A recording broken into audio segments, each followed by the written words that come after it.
Selamat pagi.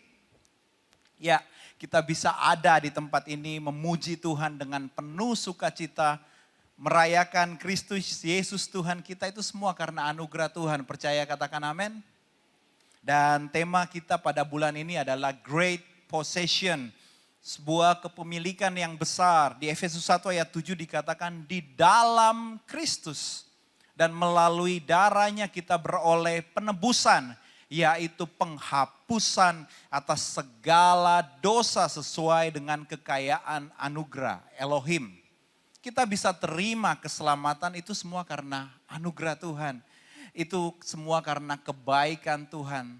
Ada satu kisah yang menarik di Bible tentang seorang raja yang bernama Yosafat. Waktu itu Raja Yosafat alami tantangan. Tertulis dalam 2 Tawarikh 20 ayat yang pertama dikatakan, setelah itu Bani Moab dan Bani Ammon datang berperang melawan Yosafat bersama-sama sepasukan orang Meunim. Kisah ini terjadi ketika Yosafat setelah dia punya aliansi dengan Raja Israel yang bernama Ahab itu putus. Yosafat kembali mencari Tuhan. Jadi Raja Ahab ini adalah raja yang jahat, yang tidak kenal Tuhan. Tapi Yosafat memutuskan untuk kembali mencari Tuhan. Dan pada waktu itu akhirnya Yosafat dapatkan masalah yang besar ketika musuh mencoba untuk menghancurkan bangsanya. Nah, terkadang seperti itu ketika kita memutuskan untuk tidak lagi bergaul dengan dunia ini. Tidak lagi bergaul dengan dosa. Tidak lagi bergaul dengan orang yang salah. Saya mau beritahu bahwa iblis tidak senang. Segala macam cara iblis pakai untuk tarik kita kembali ke dalam kegelapan. Begitupun dengan Raja Yosafat. Namun ada respon yang bisa kita pelajari dan pasti jadi bekal bagi kita untuk hadapi setiap tantangan, untuk hadapi setiap masalah. Dan kita bisa raih the great possession yang Tuhan telah siapkan bagi kita. Mari kita belajar apa yang dilakukan oleh Yosafat. Di 2 Tawarikh pasal yang ke-20 ayat yang ke-12 dikatakan, ya Elohim kami, tidakkah engkau akan menghakimi mereka? Karena tidak ada kekuatan dalam kami di hadapan laskar yang besar ini yang datang melawan kami. Kami pun tidak mengetahui apa yang harus kami lakukan, tetapi mata kami tertuju kepadamu. Ketika itu Yosafat dihadapkan dengan tantangan melawan 3 musuh sekaligus. Saat ini kita alami keadaan COVID yang katanya sudah endemi tapi variannya update terus. Belum lagi mulai timbul masalah finansial. Ada inflasi yang terjadi, harga barang-barang naik, kebutuhan pokok naik. Cuman gaji aja yang belum naik. Omset turun, daya beli turun. PHK kita dengar perusahaan A, perusahaan B, PHK besar-besaran. Dunia diambang resesi. Belum lagi ada masalah kemanusiaan, perang. Tindak kejahatan semakin marak. Bahkan di medsos saat ini orang itu tidak takut untuk mengumbar kekerasan. Barusan kita dengar beberapa waktu yang lalu ada seorang anak pegawai pemerintahan yang mengumbar kekerasan terhadap anak yang lainnya. Dunia sedang dalam keadaan yang seperti ini. Sama seperti Yosafat kita sedang menghadapi krisis. Seluruh dunia juga sedang menghadapi persoalan yang sama. Nah, pertanyaannya adalah apa yang membedakan jemaat Geraha 1 di sini dengan kebanyakan orang-orang lain yang tidak percaya Yesus? Saya percaya bahwa Tuhan tempatkan kisah ini di Bible untuk memberikan kekuatan kepada kita. Untuk beritahukan kepada kita bahwa selalu ada jalan keluar. Karena Tuhan kita adalah Bapa yang baik, yang punya rancangan yang terbaik bagi kita semua. Percaya katakan amin. Tema yang ingin saya sampaikan adalah seperti ini. Apa yang harus dilakukan ketika tidak tahu apa yang harus dilakukan? Ayat yang ketiga dikatakan Yosafat pun takut. Lalu menghadapkan wajahnya mencari Yahweh. Menyerukan puasa atas seluruh Yehuda. Ayat 4, Yehuda dikumpulkan untuk bertanya kepada Yahweh. Mereka datang dari semua kota di Yehuda untuk mencari Yahweh. Yang pertama adalah fokus kepada Tuhan Yesus. Bukan kepada masalah. Pada waktu itu masih zaman perjanjian lama. Mereka dengan keras untuk mencari Tuhan. Bahkan dikatakan mereka berpuasa. Saat ini kita hidup di dalam anugerah Tuhan Yesus Kristus. Jangan takut, fokuskan dirimu hanya kepada Tuhan. Saya mau beritahu kepada saudara di masa-masa liburan saat ini, mari ambil waktu untuk kembali intim dengan Tuhan. Yang saya maksud bukan hanya doa ketika mau makan, mau tidur dan lain sebagainya, tapi mulai punya hubungan, komunikasi. Karena kekristenan itu kan berbicara tentang hubungan, relationship. Hubungan yang sudah mulai renggang dengan Tuhan, mari kita mulai hubungan tersebut. Saya selama beberapa waktu ini punya hubungan, bangun hubungan tuh dengan Tuhan itu ketika saya di pagi hari.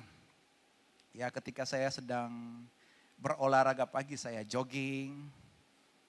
Dan saya mulai punya relationship dengan Tuhan, bercakap-cakap dengan Tuhan. Dan puji Tuhan, selain saya dapatkan hubungan dengan Tuhan, lumayan saya bisa turun.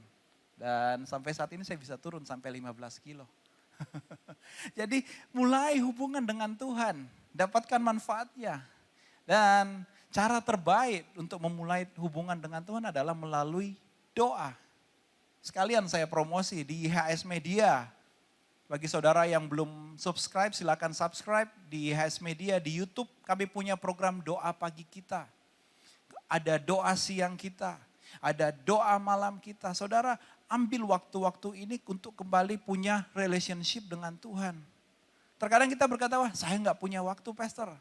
Tapi kita punya waktu berjam-jam di buka medsos untuk lihat hal-hal yang nggak jelas. Akhirnya kita sendiri menjadi takut, menjadi khawatir. Ada sebuah quote yang bagus begini. If you have time to worry, you have time to pray. Kalau saudara punya waktu untuk khawatir, kenapa waktu untuk khawatir itu tidak dipakai untuk berdoa? Mulailah berdoa, katakan saya mau berdoa. 1, 2, 3. Saya mau berdoa. Pertanyaannya sekarang, doa seperti apa?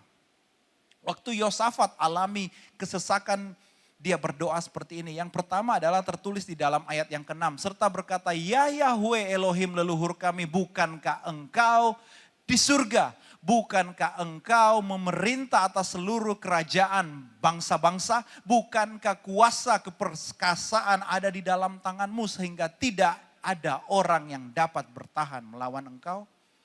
Kalimat ini tertulis dalam bentuk present tense. Are not you? Yosafat ingatkan dirinya, siapa Tuhan yang dia sembah? Dia Tuhan yang maha kuasa. Dia Tuhan yang penuh kuasa. Tidak ada yang terlalu sukar bagi Tuhan. Ingatkan Tuhan, ingatkan dirimu siapa Tuhan yang engkau sembah. Bahkan Tuhan Yesus berkata bahwa with God all things are possible. Bersama dengan Tuhan Yesus tidak ada yang mustahil. Yang kedua, di ayat yang ke-7 dikatakan seperti ini. Bukankah engkau Elohim kami? Engkau menghalau penduduk negeri ini dari hadapan umatmu Israel. Memberikannya kepada keturunan Abraham, sahabatmu selama-lamanya. Jika yang buruk menimpa kami, apakah itu pedang, penghukuman, penyakit sampar atau kelaparan, kami akan berdiri di muka bait ini di hadapanmu karena namamu tinggal di dalam bait ini. Maka kami akan berseru kepadamu di dalam kesesakan kami sampai engkau mendengar dan menyelamatkan kami. Kalimat ini tertulis dalam past tense. Did not you? Bukankah engkau sudah menolong kami? Yosafat ingatkan dirinya, perbuatan Tuhan yang dahsyat. Kalau dulu Tuhan sudah tolong kami, sekarang pasti Tuhan akan tolong kami. Kami akan berseru kepada Yahweh, Yahweh pasti dengar. Tidak hanya dengar, Dia pasti menyelamatkan kami. Itu iman Yosafat. Dan yang ketiga, di ayat 12 dikatakan, ya Elohim kami, tidakkah engkau akan menghakimi mereka? Will you not? Ini future tense, sebuah keadaan di masa yang akan datang. Yosafat berkata, kami tahu siapa engkau Tuhan yang perkasa. Kami tahu apa yang telah engkau lakukan, mujizatmu. Sekarang kami percaya engkau akan lakukan lagi mujizatmu. Engkau akan lakukan lagi keajaibanmu. Siapa yang pernah alami pertolongan Tuhan? Lambaikan tangan saudara. Tuhan yang telah menolong kita pasti akan menolong kita lagi. Percaya, katakan amin. Pertolonganmu begitu ajaib, Kau telah memikat hatiku. Di saat aku tak sanggup lagi, di situ tanganmu bekerja.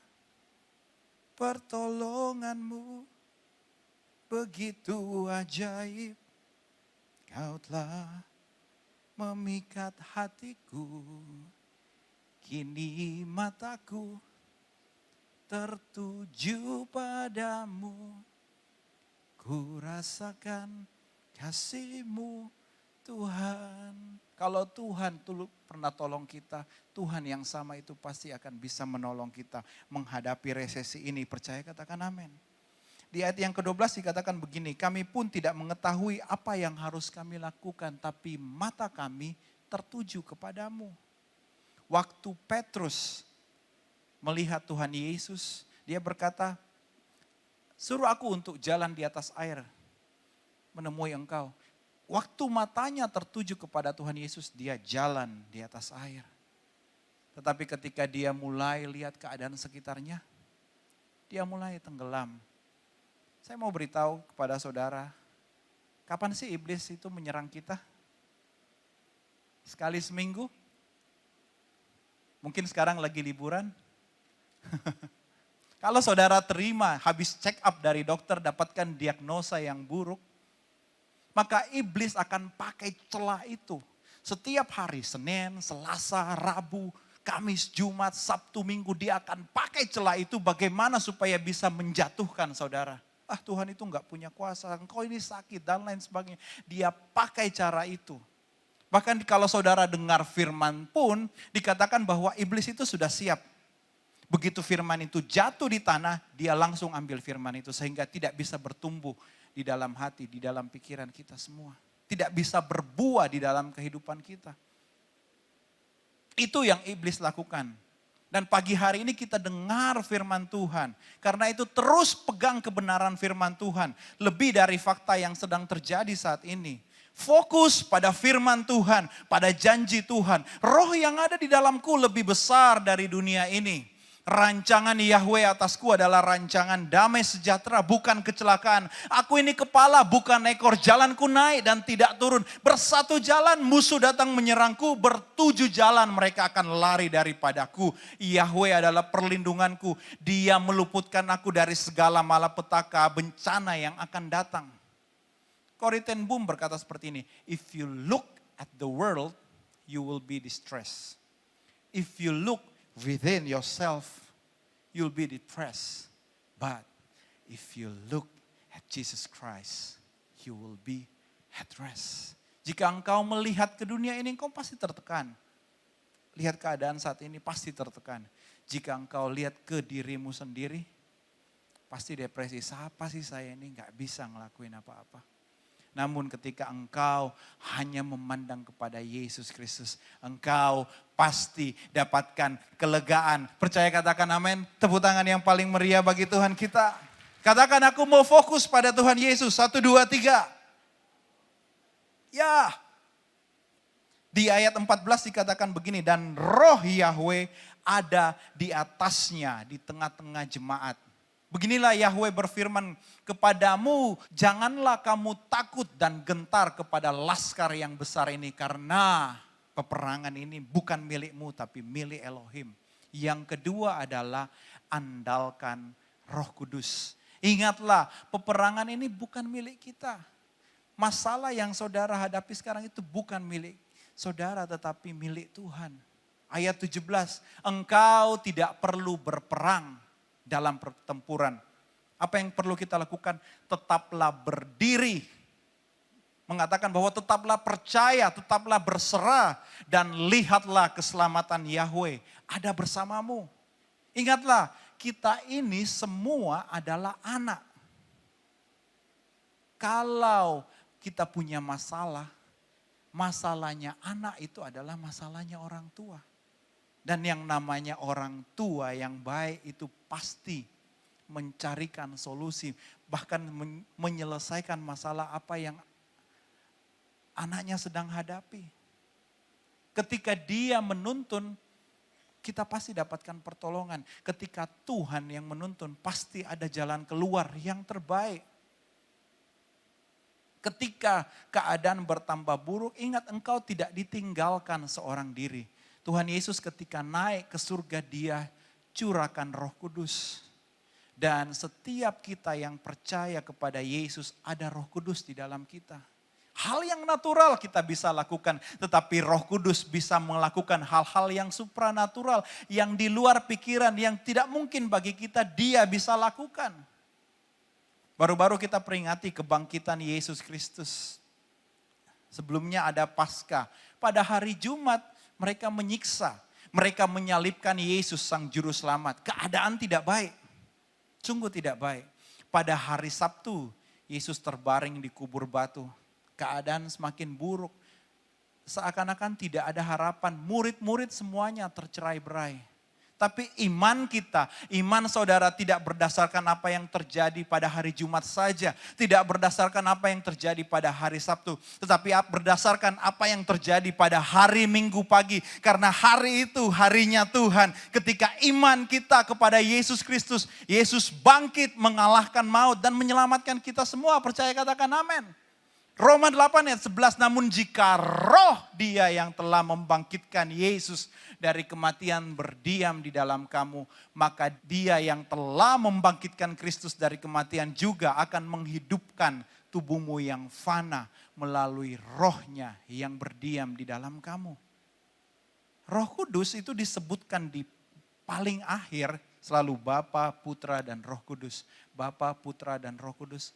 Itu bukan karena dia tidak punya kuasa yang paling sedikit di antara tiga pribadi itu. Tapi karena dia muncul yang paling akhir. Tapi kuasa yang sama itu ada pada Roh Kudus. Dan sekarang pribadi yang punya kuasa seperti itu diam di dalam hati saudara. Katakan ada Roh Kudus di dalamku, 1, 2, 3. Andalkan Roh Kudus, andalkan Roh Kudus. Yang ketiga, yang terakhir. Di ayat yang ke-22. Ketika mereka mulai dengan nyanyian dan pujian, Yahweh membuat penghadangan terhadap Bani Amon dan Moab. Juga orang-orang dari pegunungan Seir yang telah datang menyerang Yehuda, mereka pun terpukul kalah. Apa yang harus kita lakukan ketika tidak tahu apa yang harus kita lakukan? Mulai memuji Tuhan.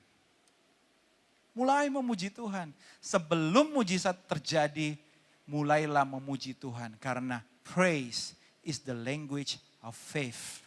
Karena pujian itu adalah bahasa iman.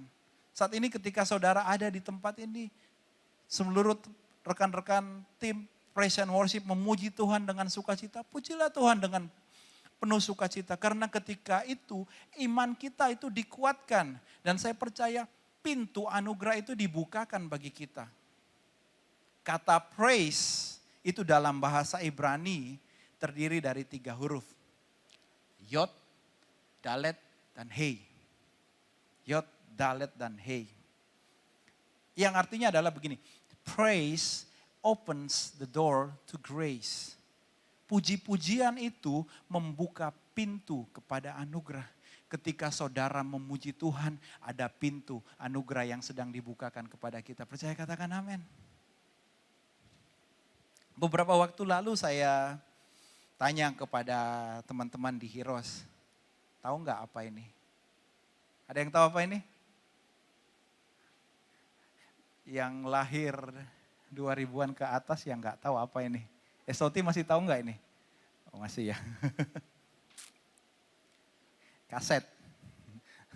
Waktu Hiros mereka bilang DVD. DVD.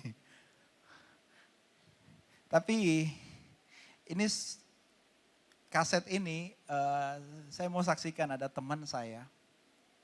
Dia 6 bulan terbaring. Gak bisa bangun, gak bisa bicara. Terbaring karena sakit. Yang bisa dia lakukan pada waktu itu adalah cuman dengar lagu dari kaset ini. ambil ada Walkman yang dipinjamkan sama seorang rekan, dengar. Setiap hari dengar, setiap hari dengar. Dan puji Tuhan, dia alami mujizat. Dia saksi kepada saya ini nyawa sambungan dari Tuhan. Setiap hari dengar, setiap dengar puji-pujian, dia nggak bisa bersuara, dia nyanyi dalam hati. Saudara, kalau seberat apapun masalah tantangan yang kau hadapi saat ini, tetaplah memuji Tuhan. Karena ketika saudara memuji Tuhan itu adalah bahasa iman. Dan ketika iman itu diperkatakan, pasti akan terjadi mujizat. Dan saat ini dia akhirnya disembuhkan sampai saat ini. Dikatakan bahwa dia ini punya penyakit jantung, gak bisa punya anak. Toh dia punya anak saat ini. Bahkan kalau saudara lihat Instagram YHS Makassar saat ini, itu sebagian besar hasil karyanya. Tuhan pakai dia dengan, Tuhan berikan mujizat dan ketika dia terima mujizat dia pakai untuk memuliakan Tuhan. Apapun persoalanmu saat ini saya mau berikan kekuatan kepada saudara. I want to encourage you. Biarlah anugerah Tuhan saat ini mengalir kepada setiap yang mendengarkan.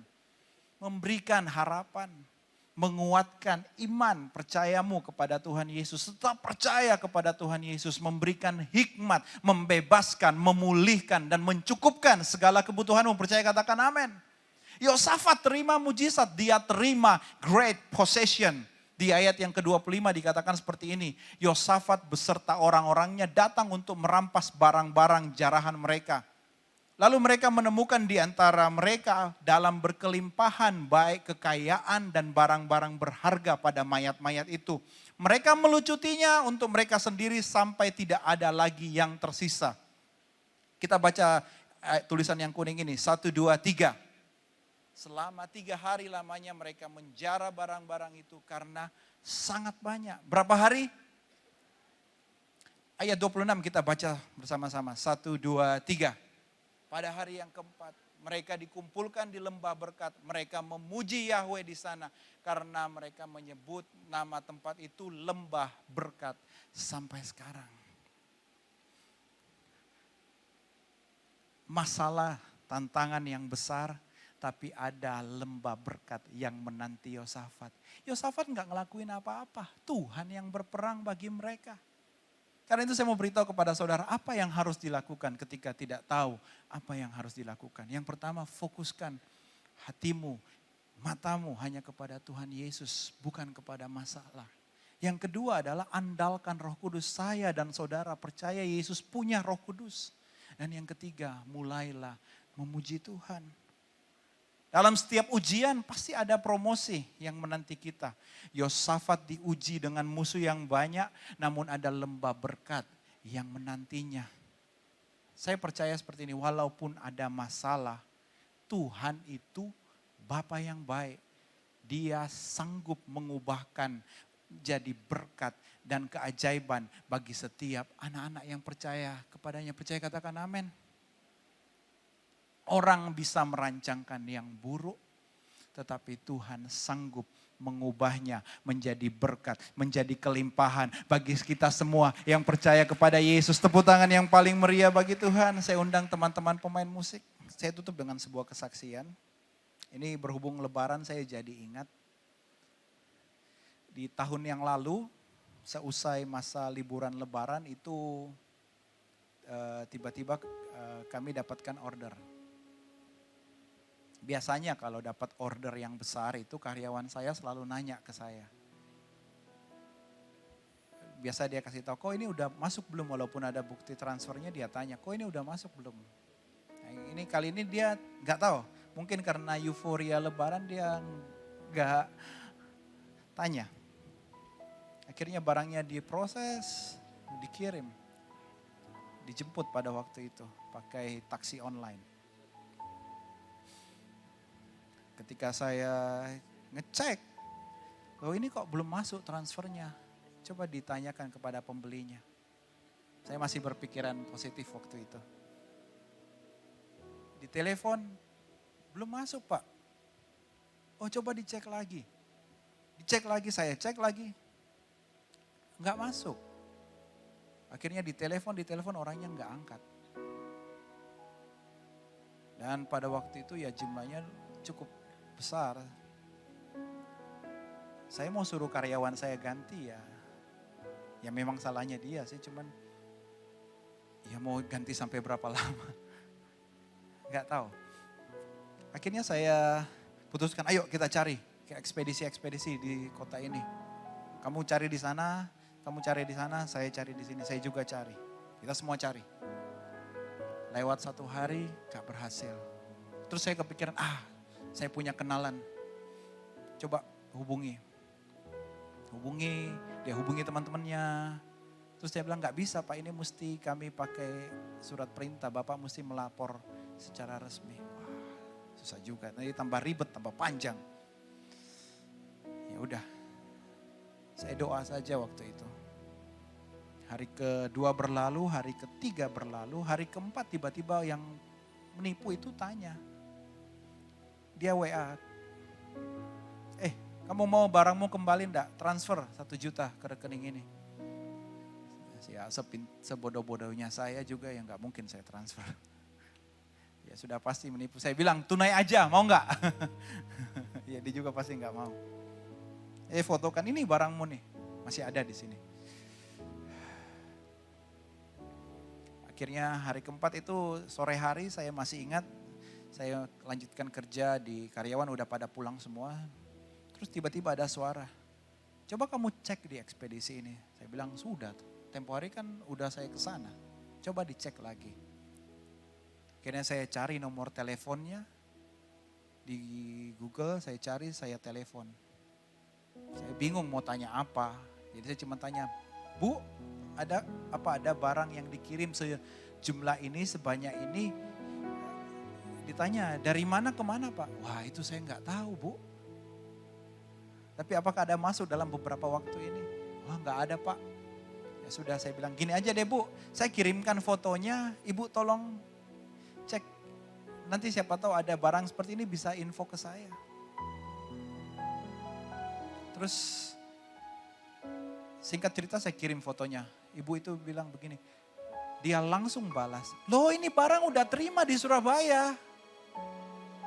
Saya langsung telepon, ini barang saya Bu, ini orangnya nggak bayar dan lain sebagainya. Saya jelasin seperti apa, saya bilang, ibunya bilang begini, oke saya percaya Bapak, tapi saya mau ketemu dengan Bapak. Oke, saya pergi temui dia. Saya jelasin, saya bilang kalau mau lapor polisi boleh, silakan. Ibunya hubungi orang itu, ceritakan seperti ini, orang itu akhirnya tutup telepon dan di telepon nggak bisa lagi dijawab. Ibu tahu nggak ibunya bilang seperti apa? Bapak ini beruntung loh. Kami itu biasanya bongkar barang hari Rabu dan langsung dikirim. Tapi kali ini hari Rabu itu hujan deras sekali, nggak bisa ngapa-ngapain. Akhirnya kami baru bisa bongkar sekarang hari Kamis. Bapak ini beruntung sekali. Saya cuma bilang begini, saya ini nggak beruntung Bu. Tapi saya dikasihi oleh Tuhan saya. Dan saya punya Tuhan yang kasih jalan keluar bagi saya. Kalau Tuhan bisa menolong saya, Tuhan pasti bisa menolong saudara. Barang saya kembali semua saudara, nggak ada yang hilang satupun. Tuhan kalau menolong itu pasti maksimal. Percaya katakan amin. Mari kita bangkit berdiri bersama-sama. Dia Tuhan yang sangat mengasihi kita. Dia pasti rancangkan yang terbaik bagi anak-anaknya. Ada satu pujian yang bagus sekali, mari kita nyanyikan bersama-sama. Engkau Bapa yang mengasihiku, Engkau pandang bentuk dan rupaku, Engkau mengasihiku dengan sepenuh hati, tak pernah sama seperti dunia ini.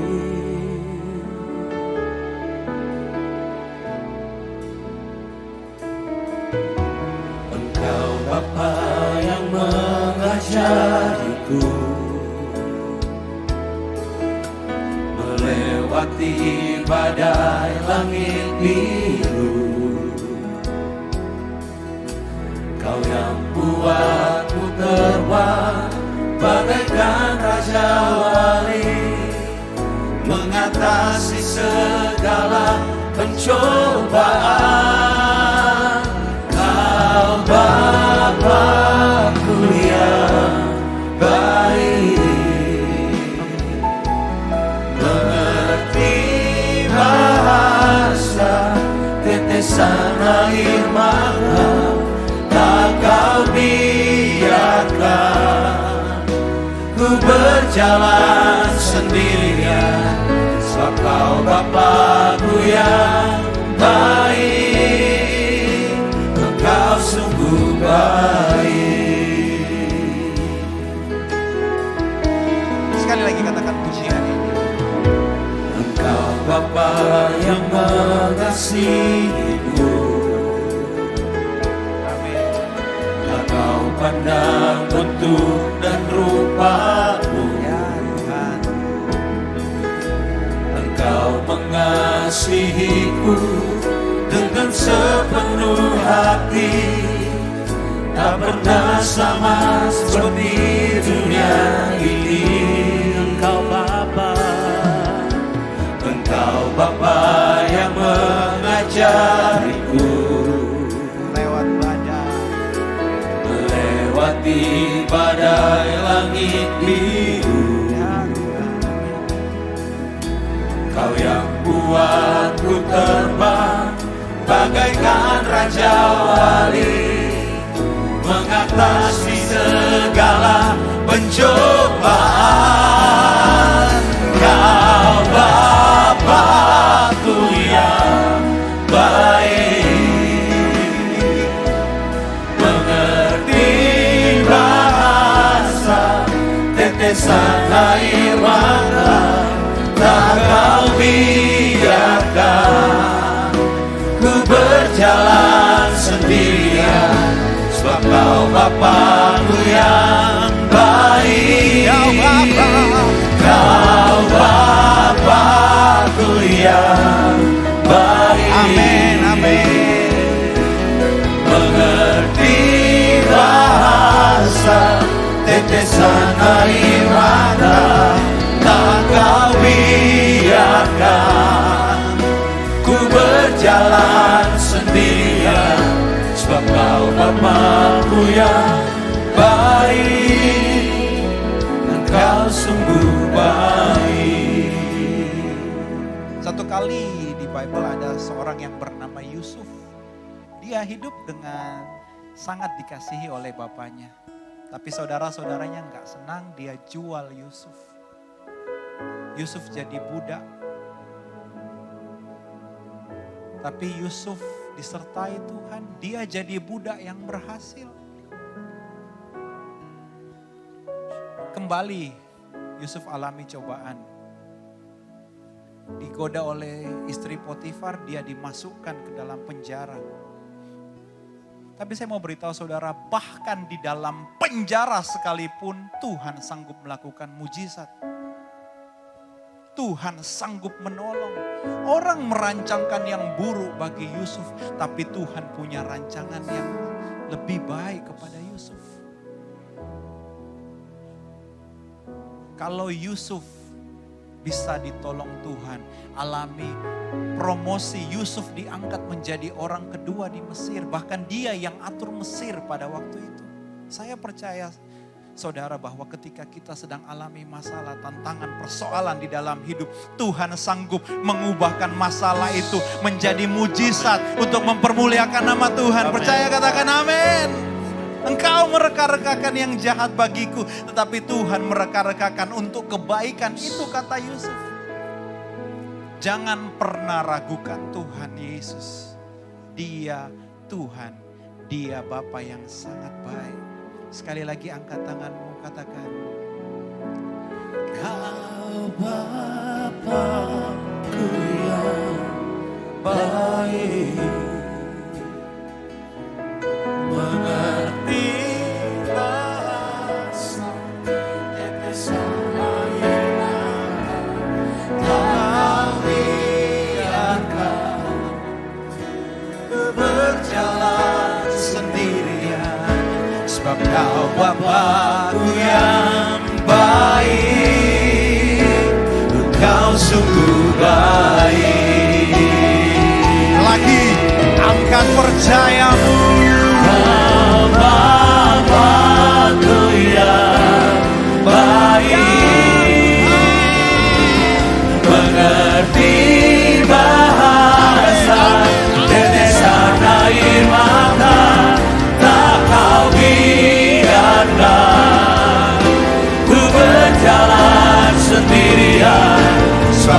Bapakku yang baik, Kau Bapakku yang baik,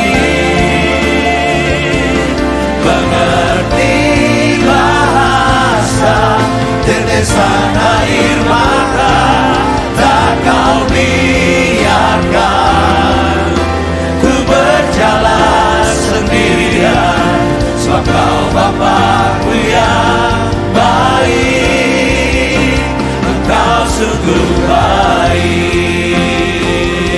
Engkau sungguh baik, Engkau sungguh baik, Engkau sungguh baik, Engkau sungguh baik.